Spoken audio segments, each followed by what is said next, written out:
मेरे साथ एक मासूम बच्ची है और मैंने बाकायदा इनसे परमिशन लिया है बातचीत करने के लिए। और मेरे कैमरामैन दिखाएंगे कि कितने सारे लोग जो हैं, और ज़्यादातर जो है बहुजन समाज के लोग हैं, भीम आर्मी के लोग हैं, और ये सब जंतर मंतर पर आए हैं। एक क्या नाम है आपका? मेरा नाम नीसू है। किस क्लास में है निशु? 7th में हूँ मैं। तो आपने संविधान ले रखा है, संविधान पढ़ा है आपने? हाँ जी, और मैंने अभी तक भाग 3 तक पढ़ चुकी हूँ मैं। भाग 3 पढ़ चुकी हैं? भाग 1 और भाग 2 तक मैं पढ़ चुकी हूँ और भाग 3 अब मैं पढ़ूँगी। जब भाग 3 पढ़ रही हैं, हाँ जी। तो आज क्यों आई है जंतर मंतर पे? देखिए, मैं अपनी बड़ी बहन का समर्थन देने आई हूँ, इसलिए मैं जंतर मंतर में आई हूँ। और इसलिए आई हूँ क्योंकि देखिए, आज अगर मैं यहाँ पर आ जाती तो हमारी जो बड़ी बहन है वो भी सुरक्षित रहेंगी और मैं भी सुरक्षित रहूँगी, और जो भी हमारे भारत में बेटी हैं वो भी सुरक्षित रहेंगी और उनका आने वाला समय भी सुरक्षित रहेगा। अच्छा, ये नीला नीला गमछा ही क्यों लगाया आप? देखिए, मैं भीम आर्मी की तरफ से हूँ और ये हमारा आदर्श है। ये हम इनका आदर्श करते हैं, ठीक है, इसलिए हम यहाँ पर आते हैं इनको तो आप अच्छा एक बताइए, ईमानदारी से एकदम, आप बाई चॉइस आई हैं या पापा लेके आए? जी नहीं, मैं अपने मर्जी से आई हूँ। हाँ। हाँ जी। तो ये भीम आर्मी से क्यों जुड़ी हुई हैं? देखिए, मैं इसमें भीम आर्मी से इसलिए जुड़ी हुई हूँ क्योंकि देखिए, ये हमेशा भारत के संविधान के अकॉर्डिंग चलता है और ये हमेशा सत्य के लिए लड़ते हैं। भीम आर्मी के जो भी लोग हैं, जिस भी लड़की के साथ कोई अन्याय हो रहा होता है तो वहाँ पर पहुँचती है भीम आर्मी और उस लड़की को न्याय दिलवाती है। इसलिए मैं हमेशा वो सत्य के लिए लड़ते हैं और जो सत्य के लिए लड़ते हैं मैं हमेशा उसके साथ खड़ी होती हूँ और मैं भीम आर्मी से इसलिए जुड़ी हूँ। तो आप बड़ी होके क्या करना चाहती हैं? मैं जज बनना चाहूँगी और उसके साथ साथ अपने हमारे जो एडवोकेट चंद्रशेखर आज़ाद जी बड़े भाई हैं उनकी तरह एक लीडर भी बनना चाहूँगी। तो जज हाई कोर्ट में जज बनना चाहती हैं, सुप्रीम कोर्ट में? High court. तो हाई कोर्ट में आपको पता है जज अभी कैसे बनते हैं? ऑलमोस्ट अभी नहीं पता, बट हाई कोर्ट में कोलेजियम सिस्टम है, एग्जाम नहीं होता है, जज बनाते हैं, कोई परीक्षा नहीं। आपको बस वकालत की डिग्री लेनी होगी, वकालत करनी होगी और जज बन जाएंगे। जी, थैंक यू सो मच बताने के लिए। तो यहाँ आपको क्यों, यहाँ तो आप संविधान हाथ में ली हुई हैं, पुलिस ने FIR दर्ज कर दिया है, जांच चल रही है, तो संविधान के हिसाब से तो कार्रवाई हो रही है। संविधान के अकॉर्डिंग कार्रवाई मुझे तो नहीं लगता हो रही है। अगर हो रही होती संविधान के अकॉर्डिंग तो हमारी दीदी को अब तक न्याय मिल चुका होता। नहीं, देखिए, कानून है ये, ऐसे तो हर कोई अपने सबको लगता है कि मैं सही हूँ, लेकिन सही कौन है गलत कौन है तो जज तय करेगा ना, कोर्ट है ना यहाँ। ऐसे तो जिसकी जितनी संख्या होगी वो कहेगा कि मेरी बात मान ली जाए। धरना प्रदर्शन तो सोल्यूशन नहीं है ना। मान लीजिए आपने मुझे थप्पड़ मारा तो मैं पुलिस कंप्लेन करूंगा, पुलिस जांच करेगी, कोर्ट जाएंगे, कि धरना पर मैं बैठ जाऊंगा। ऐसे तो सब धरना पर बैठते रहेंगे। मैं आपसे एक बात कहना चाहूँगी, अगर अब तक हाई कोर्ट ये सारा केस हाई कोर्ट चला गया है, जब हमारी सुनी नहीं जा रही हम तो कुछ और कर सकते नहीं है, हम समर्थन करेंगे ना। सुप्रीम कोर्ट में मामला गया था, मैं इस मामले के बारे में बात कर रहा हूँ। तो यहाँ मामला खिलाड़ियों ने, कमेटी बनी, खिलाड़ियों ने आरोप लगाया, ठीक है। आरोप के बाद एक कमेटी बनी, कमेटी से सहमत नहीं हुए, फिर आए सुप्रीम कोर्ट गए, सुप्रीम कोर्ट के आदेश पर FIR दर्ज हुआ, दिल्ली पुलिस जांच कर रही है। आपको क्यों लगता है कि धरना जरूरी है? देखिए, मैं आपको कहूँ तो आज 1 महीना होने को है और FIR कोई सरकार जो है टस से मस नहीं हो रही है। अगर ये सरकार को करना ही नहीं है, FIR का काम पुलिस को है। पुलिस जांच करेगी, कोर्ट में ले जाएगी, चार्जशीट करेगी, ये पुलिस का काम है। तो अब तक संवैधानिक तरीका तो यही है। लेकिन अब तक कुछ तो करना चाहिए था। अगर संविधान के अकॉर्डिंग चल रहा होता तो अब तक तो मिल चुका होता। जब ये सच है, सब कुछ हो चुका है, सब वो जब ब्रजभूषण लाइव पे आकर बोल रहे हैं, हाँ मैंने एक मर्डर किया है, मैंने ऐसे बहुत से केस किए हैं, लेकिन तब भी आज तक क्यों नहीं सुना जा रहा? लाइव में उन्होंने कितनी बार कहा है, क्यों नहीं सुना जा रहा है? भारत के संविधान मतलब आपको लगता है कि यहाँ जो पुलिस है, कानून है, वो भेदभाव करती है? देखिए, हाँ करती है। बच्ची को इतनी धूप में घुमा रहे हैं इंटरव्यू के लिए। सर, ये भी बच्ची बड़े होके इसको हम कुछ बनाना चाहते हैं। आज जो बच्चियां ये ओलंपिक जीत के गोल्डन मेडल लेके आई हुई हैं, आज ये बच्चियां 1 महीने से यहाँ बैठी हुई हैं। हमारी जो देश के प्राइम मिनिस्टर हैं, एक टूट तक भी नहीं हो रहा उनसे सर। अब बताइए, जब इन बच्चों को न्याय नहीं मिल रहा है तो मैं भी अपने बच्चों को दिखाना चाहता हूँ, बेटा आप बड़े होकर कुछ बनना चाहते हो, लेकिन आज जो ये बेटियां जो देश का नाम रोशन किया है, आज यही बेटियां जंतर मंतर क्या चाहते हैं न्याय? आजकल तो बुलडोजर भी चलता है, इनकाउंटर भी होता है, उस तरह का न्याय चाहते हैं? नहीं सर, न्याय मैं ऐसा चाहता हूँ जो कार्रवाई हो थोड़ी जल्दी हो। अब ये तो है ही नहीं, 1 महीने से पहले जनवरी में बैठी हुई थी, जब इनकी मीटिंग बनी, मीटिंग 4 हफ्ते का टाइम लिया, उस टाइम में कोई कार्रवाई नहीं हुई। जब ये दोबारा बैठे थे, ठीक है, आज 1 महीना हो गया। तो आप जंतर मंतर पर कितनी बार आई हैं? मैं 17 तारीख को आई थी और अब तब से अब मैं आई। तो ये जो इतना सारा इंटरव्यू दे रही है तो मजा आ रहा है? देखिए मुझे एक तरह से मैं कह नहीं सकती कि मुझे मज़ा आ रहा है। मैं आज इंटरव्यू इसलिए दे रही हूँ क्योंकि आज मेरी जो भी भारत की बेटियाँ हैं, जो भी हमारी बहनें हैं, उनके पास खबर पहुँचे, इसलिए मैं इंटरव्यू दे रही हूँ। तो सोचिए ये भी मसला है, इस देश में इतना जातिगत भेदभाव होता है, कार्रवाई जो है अमीर गरीब जाति देखकर होती है, इसलिए लोगों का भरोसा डगमगाता है और इसीलिए लोग संवैधानिक तरीके से अपनी बात रखते हैं। तो मैं थोड़ा सा बच्ची से कुछ सवाल पूछ रहा था कि किस तरह की तैयारी है। तो आपको लगा कि जाके इन खिलाड़ियों का समर्थन करना चाहिए? जी बिल्कुल। तो आपको लगता है कि मतलब जो सरकार चल रही है वो कार्रवाई नहीं कर रही है, मतलब सरकार के पुलिस कार्रवाई नहीं कर रही है, ऐसी क्या वजह होगी कि पुलिस कार्रवाई क्यों नहीं कर रही है? देखिए मैं आपको बताऊं, आज जो ये पुलिस है ना, वो भी सरकार के अकॉर्डिंग ही, और सरकार की ये पुलिस है, ठीक है। और ये लेकिन संविधान के हिसाब से तो पुलिस इंडिपेंडेंट है।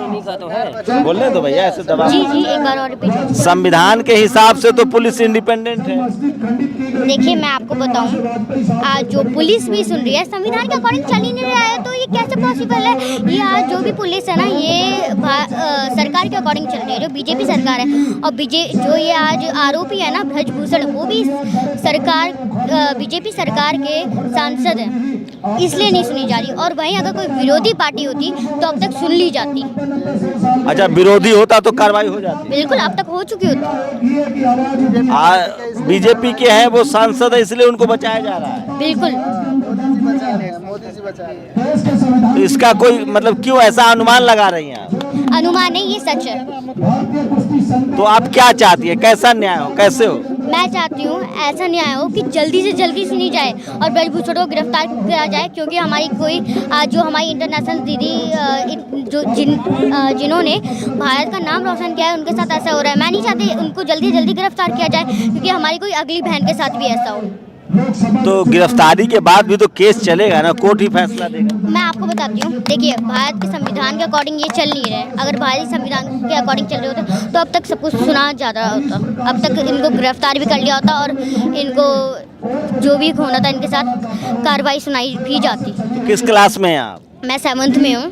तो सोचिए, शोषित वंचित समाज के लोग भी, संविधान जब से आया है, पढ़ने लिखने का अधिकार मिला है, वो अपने हक अधिकार के प्रति सचेत हैं और वो अपने अधिकार को लेकर सजग हैं और बातें कर रहे हैं। और ये बच्ची हैं, मासूम बच्ची हैं, छोटे 7वीं क्लास में पढ़ती हैं और महिला खिलाड़ियों के समर्थन में वो जंतर मंतर आई हैं ताकि एक सॉलिडारिटी दिखा सके, और भीम आर्मी से भी जुड़ी हुई हैं। हाँ जी।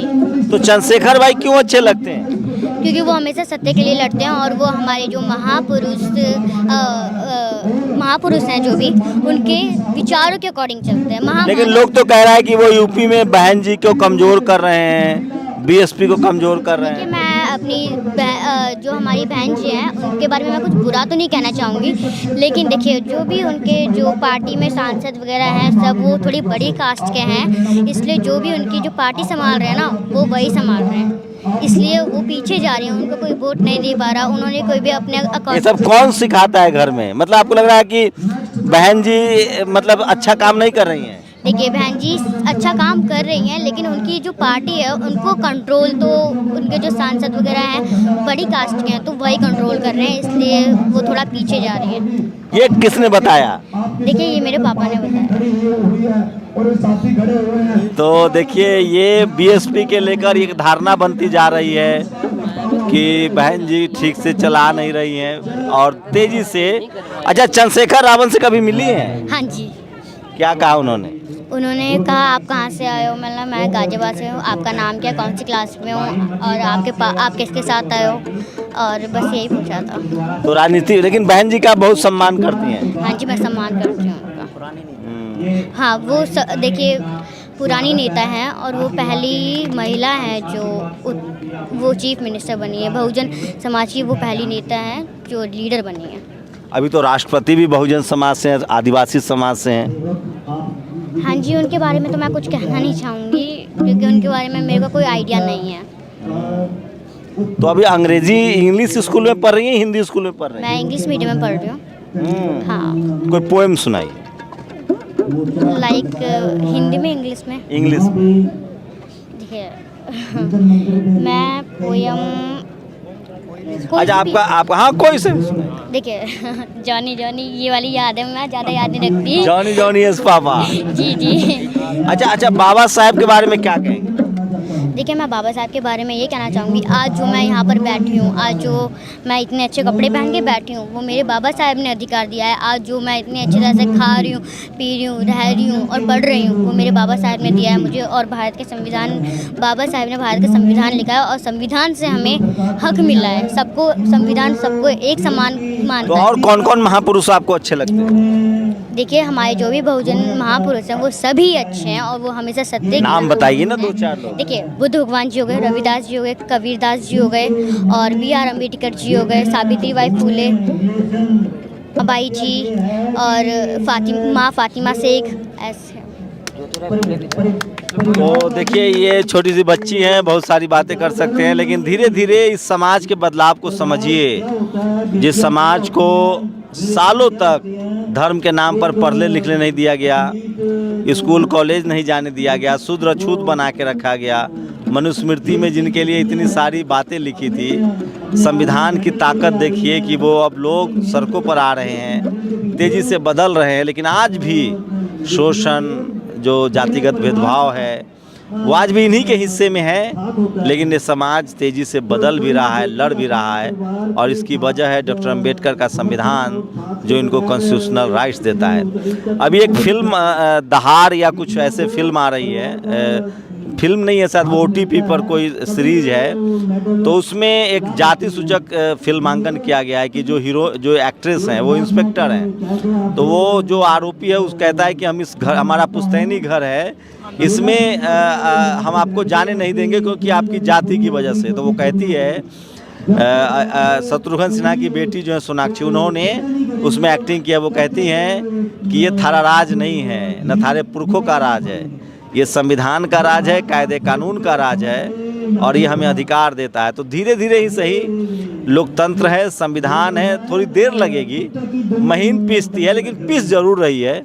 और मुझे पूरा उम्मीद है कि एक दिन हर घर में इस तरह की बेटियां निकलेंगी जिनके हाथ में संविधान होगा और वो अपने समाज, अपने मुल्क और इंसानियत को बेहतर बनाने के लिए इसी तरह से आपको सड़कों पर दिखेंगे। शानदार अनुभव है मेरा और ये इस बदलाव को आप महसूस कीजिए, इस प्रक्रिया को महसूस कीजिए। जिस समाज में, जिस देश में आज भी जाति की वजह से 95% लोग शोषित वंचित हैं, जिनकी आवाज़ नहीं सुनी जाती, जो media, judiciary, college, university, bureaucracy, business में नहीं है, जो फिल्मों में नहीं है, स्पोर्ट्स में नहीं है, खेल में नहीं है, उस परिवार से इस तरह की वजह से बच्चे अब सड़कों पर आ रहे हैं और अपने संवैधानिक अधिकारों के लिए सजग हो रहे हैं। शंभू कुमार सिंह, नेशनल दस्तक, जंतर मंतर, दिल्ली। नेशनल दस्तक की आपसे गुजारिश है कि अगर इसको बचाना चाहते हैं तो नेशनल दस्तक को सब्सक्राइब करने के लिए रेड कलर के सब्सक्राइब बटन को दबाएं, फिर बेल आइकन की घंटी दबाएं। नेशनल दस्तक को बचाने के लिए बहुत ज़रूरी है कि हर खबर को शेयर करें, लाइक करें, कमेंट जरूर करें।